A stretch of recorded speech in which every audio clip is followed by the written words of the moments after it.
Bismillahirrahmanirrahim. Assalamualaikum warahmatullahi wabarakatuh. Okay, salam Ramadan yang ke-17 buat anda semua di luar sana. InsyaAllah hari ini Soleha berkesempatan untuk buat sharing ilmu di page FTR Bidadari Solution. Okay, apa khabar anda semua hari ini? Okay, Soleha doakan agar semuanya dalam keadaan sihat walafiat, sentiasa ceria, bahagia, tenang di samping keluarga yang tersayang, insya-Allah. Okey, hari ini merupakan sharing ilmu daripada Soleha, tajuk yang ke-85 pada sesi tahun 2021 ini. Alhamdulillah. Tajuk hari ini adalah ikhlas. Apakah yang dikatakan dengan ikhlas sebenarnya? Okey, sebelum tu jom sama-sama kongsikan dan sharekan Soleha punya link page live pada petang ini supaya lebih ramai orang yang akan dapat manfaat daripada perkongsian ilmu yang berkat, insya-Allah. Hai Umi Hendon, hai Fatihah. Waalaikumsalam Umi Afan Kalisha Umairah. Alhamdulillah. Okey, jom sama-sama kita berselawat di bulan Ramadan Al-Mubarak ni. InsyaAllah selawat kita akan sampai kepada junjungan besar Nabi Muhammad sallallahu alaihi wasallam. Allahumma salli ala Sayyidina Muhammad wa ala alihi Muhammad. Allahumma salli ala Sayyidina Muhammad wa ala alihi Muhammad. Allahumma salli ala Sayyidina Muhammad wa ala alihi Muhammad. Bismillahirrahmanirrahim. Allahumma aftah alaina hikmataka wa ansyur alaina min khazaini rahmatika ya arhamar rahimin. Rabbi syrah li sadri wa yassir li amri wahlul 'uqdatan min lisani yafqahu qawli. Amin ya Allah ya mujib. Okey, hai Put, hai Ida. Okey, alhamdulillah yang bersama dengan live Soleha pada petang ini. Tajuk kita adalah ikhlas. Apakah yang dikatakan dengan ikhlas? Ikhlas tu adalah melibatkan kita punya hati. Dalam kita melakukan ibadah, especially amalan, ibadah yang boleh mendekatkan diri kita dengan Allah, apakah niat asal di hati kita? Daripada niat asal kita itulah innamal a'malu binniyat. Segala perbuatan itu bermula dengan niat. Kalau niat kita buat ibadah tu kerana Allah Ta'ala, kerana lillahi ta'ala, maka kita akan dapat pahala ibadah tersebut. Tetapi andai kita buat ibadah tersebut hanyalah kerana nak pengiktirafan manusia, kerana nak pujian manusia, kerana nak menunjuk-nunjuk, nak riak dan sebagainya, niat yang negatif, maka pahala kita boleh bolos, pahala kita boleh berkeciciran begitu sahaja asbab niat di hati kita yang tak betul. Sebab tu dalam ibadah, khususnya dalam amalan yang mendekatkan diri kita dengan Allah, selalulah ikhlaskan hati. Ikhlaskan hati, lakukan ibadah dengan niat, ya Allah, semata-mata untuk aku mencapai redha-Mu, ya Allah. Adalah kerana lillahi ta'ala. Bukan sekadar kita nak menunjuk-nunjuk, bukan sekadar nak menunjukkan kita ni baik. So, bagaimana ikhlas di hati kita? Lagi-lagi bila kita beribadah, ulama sarankan kita beribadah secara sembunyi-sembunyi. Ibadah jangan menunjuk-nunjuk.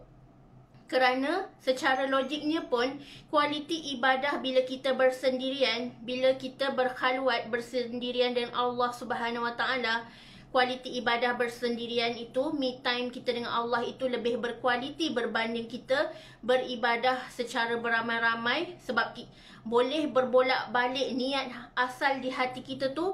Kita tengok kawan kita, oh kawan aku ada ni, aku kena tunjuk bahawa aku solat tarawih 20 rakaat. Diorang solat tarawih ada yang 8 rakaat, so aku 20 rakaat, aku kuat. So berbalik pada niat hati kita. Bila kita buat ibadah tu, bila kita buat amalan tu, adakah kerana semata-mata nak diharapkan redha Allah ataupun kerana nak menunjuk-nunjuk? So ikhlas di hati kita ni hanya Allah yang tahu. Sebab tu bila orang sedekah ke, orang bayar zakat ke, kita sendiri pun tak berhak nak judge orang tersebut. Dia bolehlah dia menunjuk-nunjuk. Kita tak boleh nak cakap orang menunjuk-nunjuk. Kita tak boleh nak cakap orang riak. Kerana ikhlas itu urusan Allah. Sama ada dia riak ke, sama ada dia ikhlas ke, hanya Allah Subhanahu Wa Taala yang maha menilai, hanya Allah yang maha mengetahui. Kita tak boleh nak cakap dia ikhlas ke tidak, aku ikhlas ke tidak. So semua tu berbalik kepada hati kita. Kalau betul lah kita melakukan ibadah tersebut hanyalah untuk mengharapkan redha Allah, alhamdulillah. Tetapi andai bersarang di hati kita emosi negatif, perasaan negatif, di mana kita nak menunjuk-nunjuk, riak kita, ujub kita, kita nak rasakan orang nak puji kita, orang nak lambung-lambung kita. Tengok tu anak kat Senah tu, rajin pergi masjid, rajin pergi tarawih. So kita kena betulkan balik niat kita, betulkan balik hati kita, lakukan hanyalah kerana Allah Subhanahu Wa Taala. And then sebenarnya kalau anda nak tahu, syaitan adalah musuh ketat manusia, di mana syaitan hanya akan kalah kepada satu sikap sahaja, iaitu syaitan hanya akan kalah kepada manusia yang mukhlis, iaitu manusia yang ikhlas beribadah kerana Allah Ta'ala.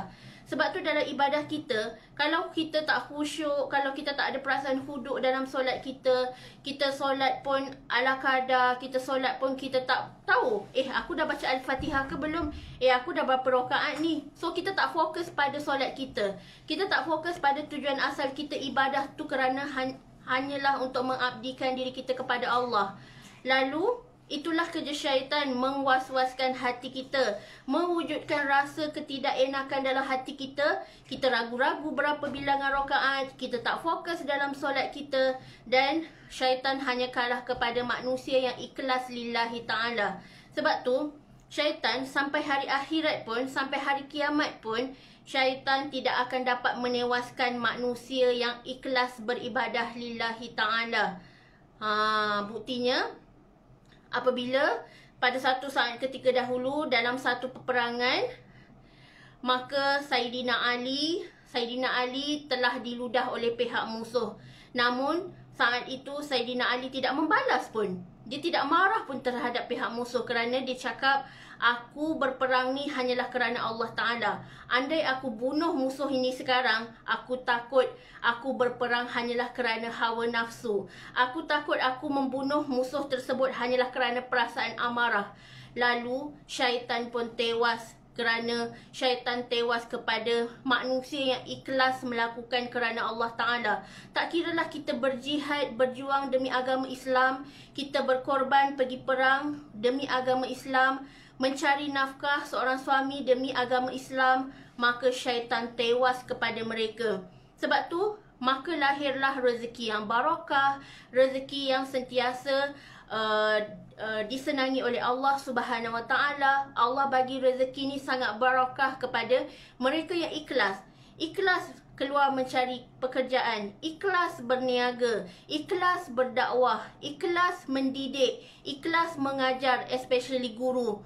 Guru ikhlas mengajar anak murid, maka keberkatan ilmu tu terlahir dengan menghasilkan anak-anak yang bijak dan dapat rizal yang cemerlang dalam peperiksaan, lalu berjaya dunia akhirat.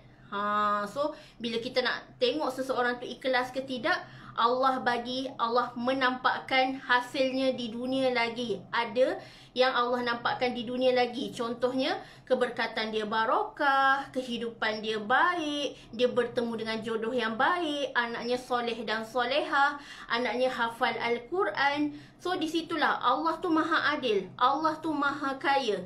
Dia menzahirkan segala hasil yang telah manusia ikhlas beribadah, ikhlas melakukan sesuatu pekerjaan tu kerana Allah Ta'ala, maka hasil-hasilnya sekarang dapat dilihat daripada kejayaan demi kejayaan. Yang kita nak titik beratkan adalah kejayaan yang barakah, kejayaan yang berkat. Bukannya kejayaan yang merugikan, bukannya kejayaan yang membinasakan, tetapi kejayaan yang lebih mendekatkan diri kita dengan Allah. Contohnya, kita semakin rajin pergi masjid, kita semakin rajin mengaji, kita semakin rajin bersedekah, kita semakin rajin membantu golongan yang susah. Itulah bermaksud di mana kita ni Allah berikan barakah dalam kehidupan kita. Allah ni berikan taufik dan hidayah kepada mereka yang bertuah dan beruntung untuk raih pahala seteladang pahala yang tak putus-putus mengalir, insya-Allah. So, bila kita beribadah, kita kena jaga niat kita. aku beribadah ni, aku solat ni, aku puasa pada hari ini hanyalah kerana nak redha Allah. Aku tak nak masuk neraka. Sebab puasa tu adalah wajib, solat tu adalah wajib, menghormati ibu bapa, berbakti kepada ibu bapa itu adalah wajib. Namun kalau perkara wajib kita langgar, kalau perkara wajib kita pandang enteng, maka hasilnya adalah sesuatu kejayaan tu susah nak datang kepada kita. Contohnya, hari ni kalau kita susah nak dapat rezeki, rezeki masuk susah dalam kehidupan kita, adakah kerana sikap kita, hubungan kita dengan Allah semakin jauh ataupun semakin dekat? Itulah titik tolak di mana hasil dan juga ibrah kesan daripada rezeki yang masuk dalam kehidupan kita, kualiti ibadah kita, kualiti solat kita. Adakah bila kita solat tu, kita persembahkan solat yang terbaik ataupun kita beri sisa kepada Allah Subhanahu Wa Taala? Andai kita solat pada hari ini hanyalah kerana nak manusia tengok, aku solat, kalau aku tak solat aku kena kecam. So bila kita solat sendiri pun, kita solat adalah kerana lillahi ta'ala. Tetapi kalau kita solat kerana takut manusia mengata, so di mana tahap ikhlas kita? Kalau kita katalah kita ikhlas, sebab ikhlas ni urusan Allah Subhanahu Wa Taala. Kita solat, solat penuh kekhusyukan. Kita puasa, puasa dengan penuh amanah dan jujur. Tak langgar hukum-hukum puasa. Puasa bukan sekadar mendapatkan lapar dan dahaga, tetapi puasa tu adalah melatih serta mendidik diri kita untuk tarbiyah diri kita jujur dan amanah, serta menggandakan lagi amalan di bulan Ramadan ni dengan penuh keikhlasan hati. Puasa ni mendidik jiwa kita untuk ikhlas. Ikhlas menahan lapar, menahan nafsu, menahan amarah, menahan perasaan boros, menahan perasaan orang kata berburuk sangka. Sebabnya bulan Ramadan ni syaitan tak ada. So diri kita ni adalah dikawal oleh diri kita. Kalau kita di bulan Ramadan ni masih melakukan maksiat, masih melakukan dosa, itu adalah kerana hati kita. Hati kita masih jauh daripada Allah Subhanahu Wa Taala. Sebab tu syaitan tak ada pun, diri kita adalah hantu kepada segala hantu, di mana kita melakukan sesuatu kesalahan tu tanpa memikirkan akibat dan juga musabahnya. So dekat sini nafsu kita diuji pada bulan Ramadan.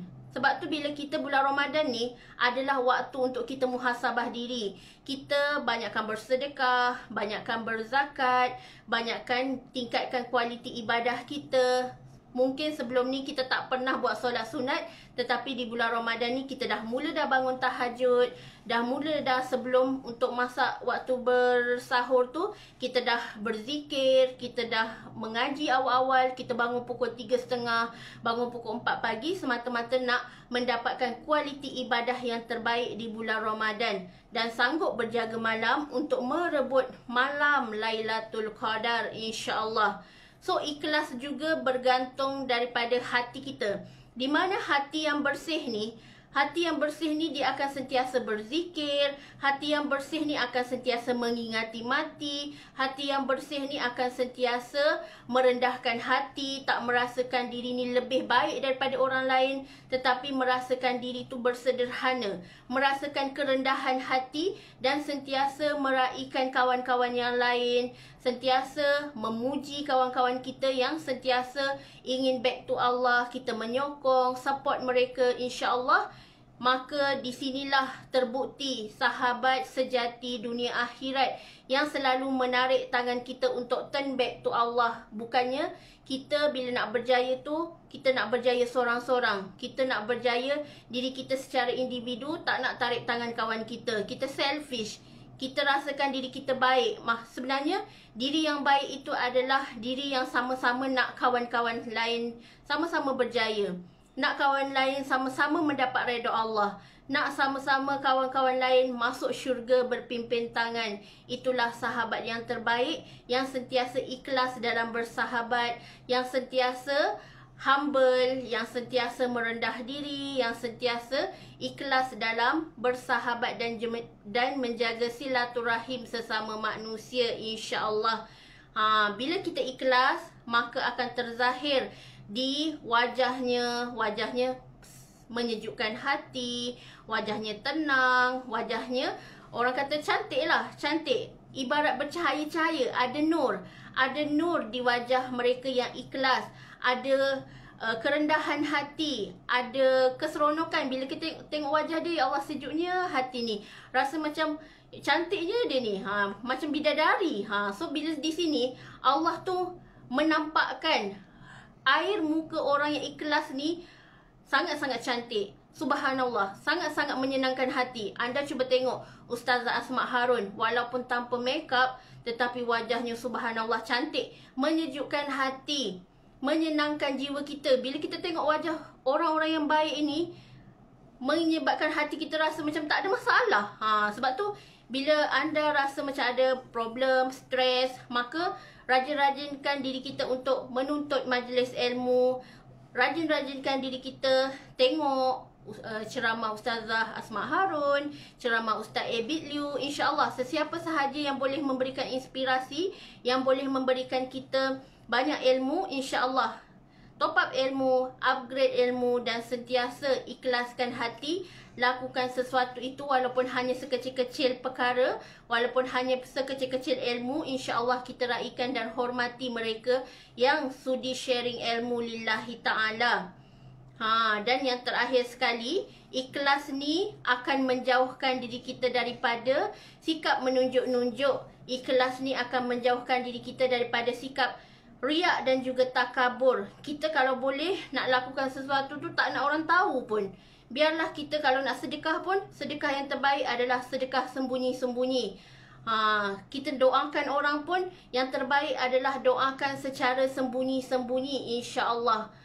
Bila kita lakukan hanyalah kerana redha Allah, kita tak perlulah nak harap, aku baru sedekah ni orang tak puji pun. Aku baru upload video yang aku bantu orang susah, tak ada orang puji pun. So bila kita lakukan sesuatu tu, kita hanya harapkan redha Allah Subhanahu Wa Taala, itu sudah cukup di mata Allah. Kita adalah insan hebat. Kita adalah dai, penyebar agama Islam yang sangat-sangat indah. So contohi seperti Ustaz Abid Liu, contohi seperti influencer-influencer yang sangat-sangat menginspirasikan, banyak bersedekah, banyak berzakat. Dan sebenarnya ikhlas ni urusan Allah Subhanahu Wa Taala. Jangan kita berburuk sangka, tetapi redokanlah dan doakan yang terbaik agar hati kita sama-sama terpelihara daripada sikap riak, sikap takabur. Dan biarlah kita melakukan sesuatu ibadah tu hanyalah kerana nak redha Allah, nak Allah sayang, nak Allah kasih, nak Allah peluk hati kita selama-lamanya, insya-Allah. Bila kita ikhlas, insya-Allah takkan mendekatkan diri kita dengan sifat munafik. Kerana munafik itu adalah antara ahli-ahli neraka.